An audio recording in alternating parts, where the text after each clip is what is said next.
Boa noite, gente. Tudo bem com vocês? Nossas aulas serão agora por vídeo. Depois vocês vão poder tirar dúvidas, tá? A gente vai conversar sobre a aula. Vocês vão poder fazer as considerações de vocês, tá? Eu vou mandar pelo WhatsApp para vocês o material dessa aula, para vocês estarem acompanhando. Peço que vocês estejam anotando as dúvidas de vocês para não esquecer, tá?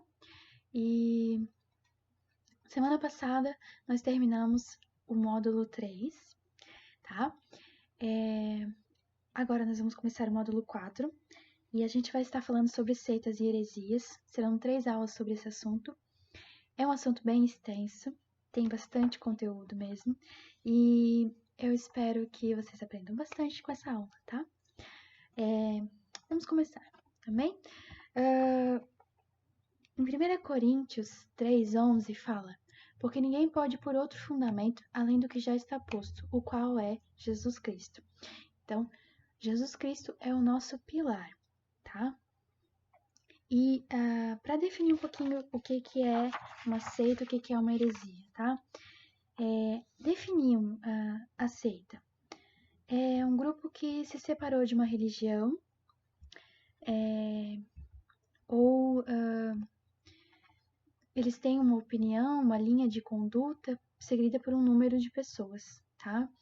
E o que normalmente acontece nas seitas e nas heresias? Elas negam Jesus, tá? Elas ou acreditam, mas não acreditam que ele seja Deus, que ele faça parte da Trindade, sendo que nós sabemos que Jesus, como eu li ali, ele é o fundamento, ele é o nosso pilar, ok? Então, em Gálatas 1:9 fala: assim como já dissemos e agora repito, se alguém lhes prega evangelho que vá além daquele que recebeste, seja amaldiçoado, ok?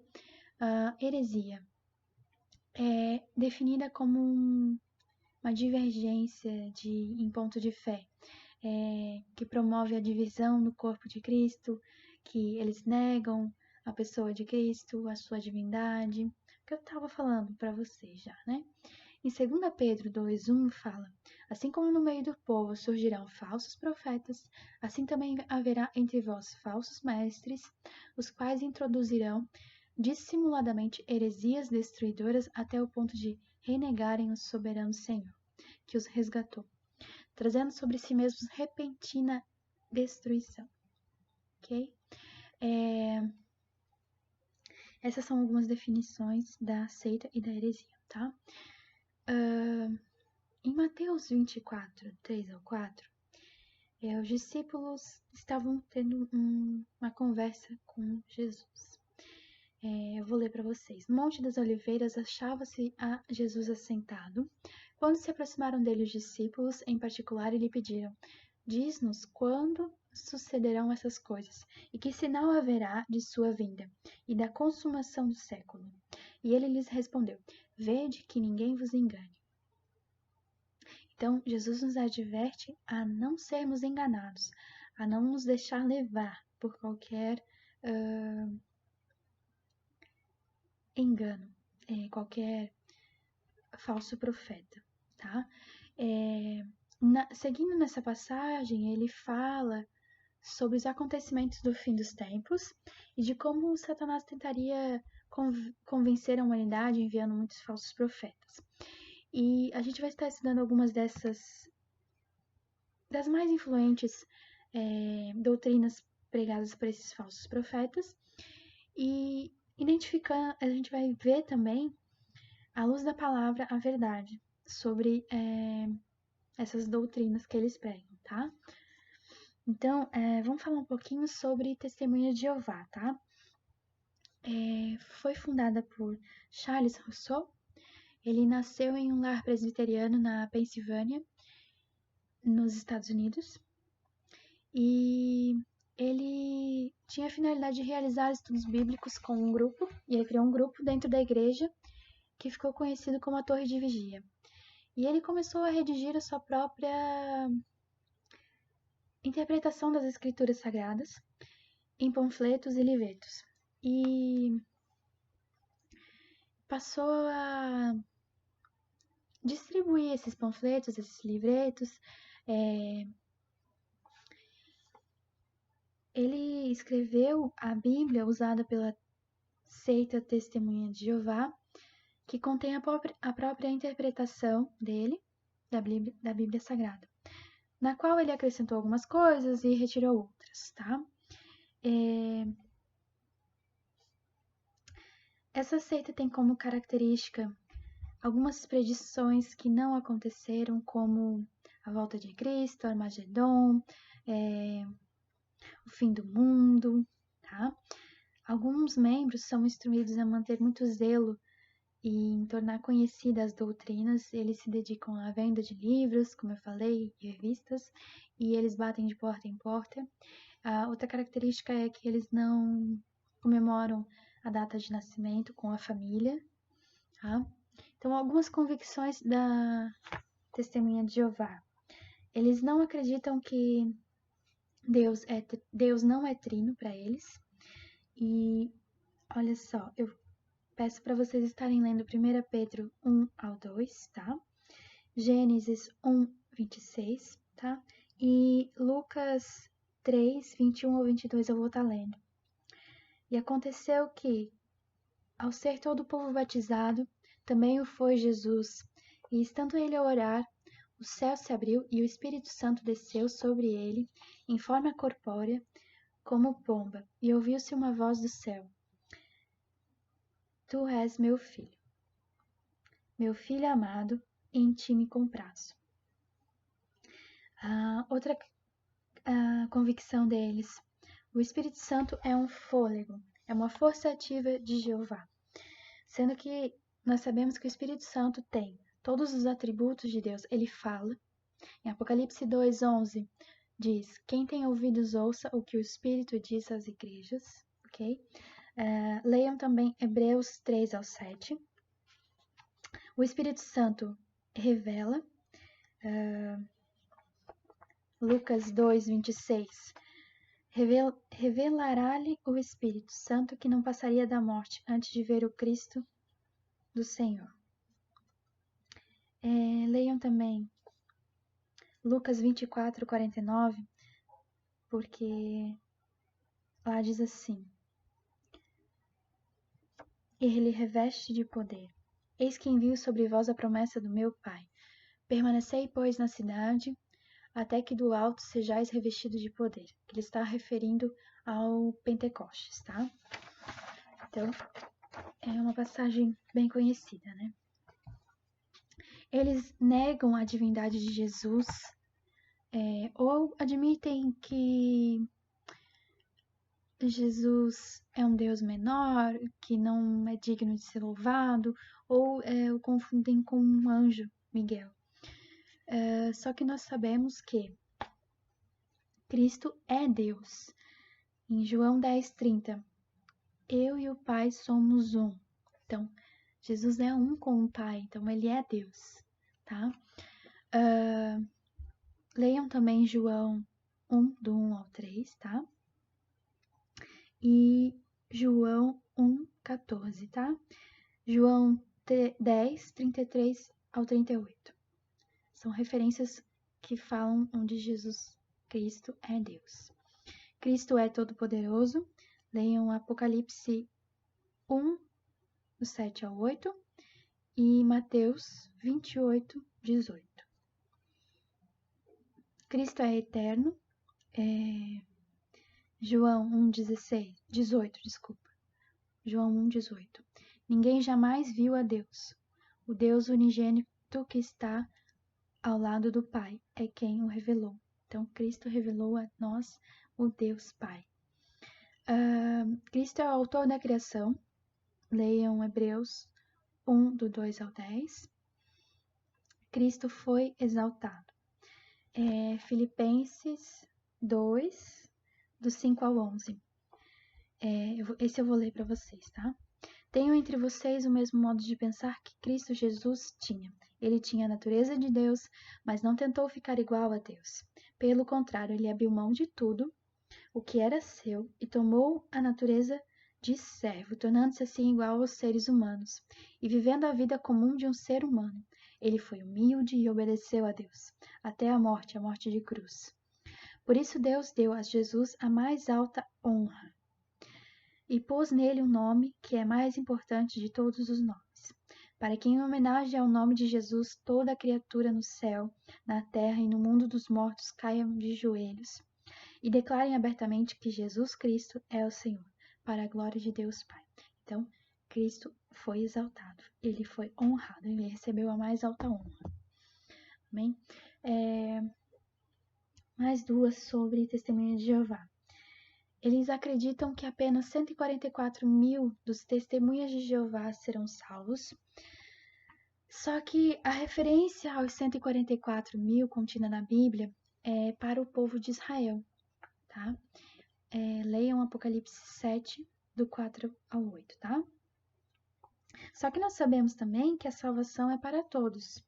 Em Apocalipse 7, 9 fala: Depois dessas coisas vi e eis grande multidão que ninguém podia enumerar, de todas as nações, tribos, povos e línguas, em pé, diante do trono, diante do Cordeiro, vestido de vestiduras brancas, com palmas nas mãos. Então, eram pessoas de todas as nações. A salvação é para todos, tá? Leiam também João 14, do 1 ao 3, tá? Eles são contra a doação de sangue, só que sangue é vida. Jesus doou a sua vida por nós. Em 1 João 3,16 fala: Nisso conhecemos o amor que Cristo deu, a sua vida por nós, e devemos dar a nossa vida pelos nossos irmãos, né? Agora vamos falar um pouquinho sobre a Igreja de Jesus Cristo dos Últimos Dias, o Mormonismo. Ela foi fundada por Joseph Smith, foi em 1829. Ele dizia ter recebido uma revelação contida em placas de metais, as quais jamais foram encontradas ou vistas por outra pessoa. E há várias versões a respeito dessa história, mas ele diz ter sido visitado pelo anjo Moroni em 1830, e ele então publicou o Livro do Mormon. Esse livro é constantemente modificado pelos seus líderes, acrescentando e tirando trechos segundo o entendimento de cada um, tá? Ele fez algumas profecias, tá? A Igreja Mormon tenta construir, assim, mostrar uma imagem de família bem cuidada. Eles destacam a união da família. Eles têm elevados padrões morais. Eles também se abstêm de chá, de café. Eles dão uma porção generosa do seu salário. E eles também trabalham gratuitamente para várias organizações de igreja. Eles acreditam que podem se tornar Deus e povoar e governar um próprio planeta, com várias esposas. Eles também acreditam que a mulher só irá para o céu se casar com um Mormon. E seus rituais se assemelham muito com os do maçonaria, tá? A igreja Mormon usa o nome de Jesus, mas eles negam a sua divindade. Então, o que eu falei para vocês sobre seita e heresia, eles normalmente negam, muitas vezes, Jesus ou a divindade dele, ou não o reconhecem como o fundamento, tá? Eles dizem que Jesus é um irmão mais velho da humanidade. Eu instruo vocês a estar pesquisando um pouco sobre o fundador dessa seita, tá? Tipo assim, pesquise um pouquinho a história dessa pessoa, né? Aqui sobre Joseph, sobre o fundador da Testemunha de Jeová. para vocês estarem tendo mais entendimento e conhecimento, porque eu não vou conseguir passar tudo para vocês, tá? Muitos arqueólogos e historiadores buscaram provas dos relatos que há no livro dos Mormons, mas eles não encontraram nada. Ao passo que são encontradas várias provas físicas dos acontecimentos, dos personagens bíblicos, né? Então, o que é? Algumas das convicções... desculpa. Alguns historiadores afirmam que todos os relatos do livro Mormon são invenções do Joseph Smith, tá? Então, algumas convicções do mormonismo. Eles dizem que o livro do Mormon é correto e a palavra de Deus é corrompida. Mas vamos ler aqui a verdade na palavra de Deus, diz em 2 Timóteo 3,16. Toda escritura é inspirada por Deus e útil para o ensino, para a repreensão, para a correção, para a educação na justiça, a fim de que o homem de Deus seja perfeito e perfeitamente habilitado para toda boa obra de Deus. Tá? Então, isso já... A gente precisa lembrar que Deus não é corruptível como nós homens somos. Então a palavra de Deus foi inspirada por Deus. Ela foi escrita por inspiração da parte de Deus. Então ela é perfeita. Ela não é corrompida. Eles acreditam que Deus era um homem que evoluiu e continua a evoluir. Só que nós sabemos que Deus é espírito. E Deus já existia. Em João 4:24, Deus é espírito e importa que os adoradores o adorem em espírito e em verdade, tá? Eles acreditam em salvação por obras, só que nós sabemos que não é assim. Em Efésios 2:8-9 fala, porque pela graça sois salvos, mediante a fé. Isto não vem de vós, é dom de Deus, não de obras para que ninguém se glorie. Então, nós somos salvos pela graça de Deus e pela fé, não por obras, para que não nos tornemos orgulhosos, né? Outra coisa que eles acreditam é que há casamento e sexualidade após a morte, só que nós sabemos que não, porque em Mateus 22:30 diz, porque na ressurreição nem casam, nem se dão em casamento, são, porém, como os anjos no céu. Então, nós sabemos que nós não seremos mais, não teremos mais a carne, nós seremos perfeitos. E nós não vamos mais casar, nós vamos lembrar das pessoas, familiares, mas não vamos formar uma nova família, tá? Nós seremos como os anjos. Então, nem se casam, nem se dão em casamento. Lá no céu. Agora nós vamos falar um pouquinho sobre os adventistas do sétimo dia. Foi no princípio do século XIX, pouco se falava sobre a segunda vinda de Cristo, e William Myler, ele era pregador batista no estado de Nova York, nos Estados Unidos, e ele se dedicou ao estudo e pregação desse assunto, e ele começou a fazer um estudo um cálculo onde ele previu a vinda de Cristo para o ano de 1843, o que não aconteceu, e admitindo o seu erro, ele fez um novo cálculo para o outro ano e não aconteceu, e fez mais uma terceira tentativa, e houve um grande desapontamento com as pessoas que o seguiam, né? Então, depois de tudo isso, dessas tentativas, ele admitiu o seu engano e ele se arrependeu, né? E mostrou provas de sinceridade até o fim dos seus dias de vida, né? E enquanto ele viveu, ele permaneceu um cristão humilde e indo à sua igreja de origem. Então, mas um tempo depois, Ellen White e Iram Edson e outras pessoas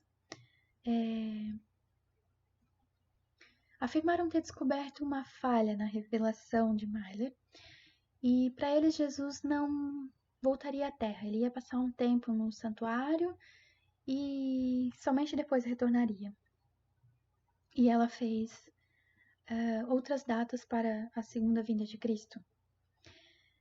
Só que não, né? Não aconteceu. Então, o Adventismo atualmente prega que toda a humanidade está envolvida num grande conflito entre Cristo e Satanás, que se originou no céu com a queda de Lúcifer. Eles também ensinam que o crente é obrigado a guardar o sábado e como dia de repouso da semana. Então vamos falar um pouquinho sobre isso. Nós sabemos que Satanás já foi vencido, então não há nenhuma não há uma guerra, não há um conflito, Satanás já foi vencido. E sobre o guardar do sábado, né? Tá registrado aqui, ó, em Deuteronômio 5,15. O sábado foi instituído para os judeus por causa da saída do cativeiro no Egito, tá? Então, ela tá dizendo assim, ó, porque te lembrarás que foste servo na terra do Egito, e que o Senhor teu Deus te tirou dali com mão poderosa e braço estendido, pelo que o Senhor teu Deus te ordenou que guardasse o dia de sábado. Então, era uma ordenança para os judeus, tá? Então, lá no Novo Testamento, diz em Marcos 2, 27 e 28, e acrescentou, o sábado foi estabelecido por causa do homem, e não o homem por causa do sábado. De sorte que o Filho do Homem é Senhor também do sábado. Eu até queria ler, mas não vai é muito grande. Leiam, por favor, Lucas 13, 10 ao 16, tá? E algumas coisas da doutrina do Adventista do Sétimo Dia. Eu quero estar passando para vocês 3. Eles acreditam no sono da alma, que após a morte, a alma é reduzida a um estado de completo silêncio, isto é, entre a morte e a ressurreição, a alma do homem dorme. Não. Vamos para a palavra de Deus aqui, para a Bíblia. Em Mateus 22, 31 ao 33. E quanto à ressurreição dos mortos, não tendes lido o que Deus vos declarou? Eu sou o Deus de Abraão, o Deus de Isaque, o Deus de Jacó. Ele não é Deus de mortos, e sim de vivos. Amém? Leiam também Lucas 16, 22 ao 30, Apocalipse 6, do 9 ao 10. Eles afirmam que quem se torna adventista fiel e guardador do sábado, que quem não se tornar adventista e guardador do sábado não poderá se salvar. Eles também acreditam que aqueles que deixam o adventismo perderam a salvação, sendo que em João 1,12 nós temos a palavra de Deus dizendo que mas todo quantos receberam-lhe, Deus deu-lhes o poder de serem feitos filhos de Deus, a saber, os quanto creem em seu nome. Então, quem crê na salvação, quem crê no Filho de Deus, recebeu a salvação, tá? Então, não é se guardou o sábado, não guardou o sábado. Quem crê recebeu a salvação, tá? Vamos pular aqui. Vamos falar um pouquinho aqui, ó. O inferno. Os adventistas acreditam que o inferno ainda não foi criado, mas que será depois do milênio, estando reservado apenas para Satanás e seus anjos.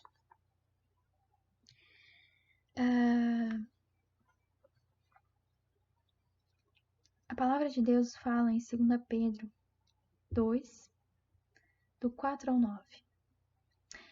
Ora, se Deus não poupou anjos quando pecaram, antes, precipitando-os no inferno, os entregou ao abismo de trevas, reservando-os para o juízo, e não poupou o mundo antigo, mas preservou Noé, reduzindo a cinzas as cidades de Sodoma e Gomorra, ordenou as ruínas completa, e livrou o justo Ló. É porque o Senhor não sabe livrar da provação os piedosos, e reservar sob castigo os injustos para o dia do juízo. Então, sabemos aqui, lendo aqui, né, a palavra de Deus, que como eles acreditam que o inferno ainda não foi criado. Não, já foi criado, tá? Eles acreditam também numa dieta alimentar. Eles não comem alimentos considerados abomináveis conforme Deus determinou em Levítico 11.